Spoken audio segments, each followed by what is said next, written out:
শান্তি।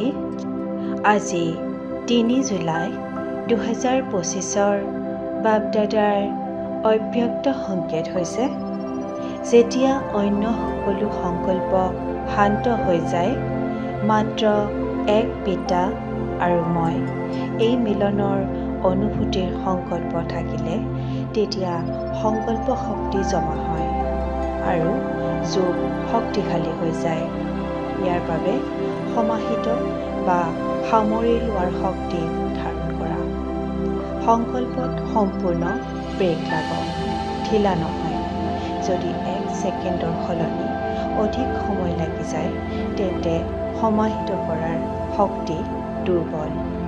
ওম শান্তি।